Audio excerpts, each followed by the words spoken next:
അങ്ങനെ പറഞ്ഞ് ആ ദിവസം ഇങ്ങെത്തി ഗൈസ്. അതായത് ഇവിടെ ഒരാളിന്ന് ഡെലിവറിക്ക് വേണ്ടിയിട്ട് ഹോസ്പിറ്റലിൽ അഡ്മിറ്റ് ആവാൻ വേണ്ടിയിട്ട് പോവാണ് കേട്ടോ. അയ്യോ ഇത്ര പെട്ടെന്നോ എന്നൊന്നും ആരും ചിന്തിക്കേണ്ട. 2 പ്രാവശ്യം ഇതേ ഇന്റൻഷൻ വെച്ചിട്ട് പോയിട്ട് തിരിച്ചു വന്ന പാർട്ടികളാണ് ഗൈസ്.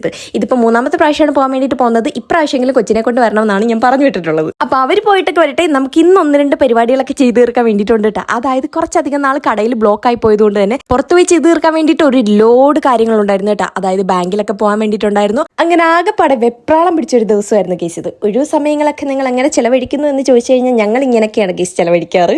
അതായത് നല്ല ഒന്നാന്തരം എന്തെങ്കിലുമൊക്കെ പണി കൂനയായിട്ട് നമുക്ക് കിട്ടിക്കൊണ്ടിരിക്കും. അതൊക്കെ പോട്ടെ.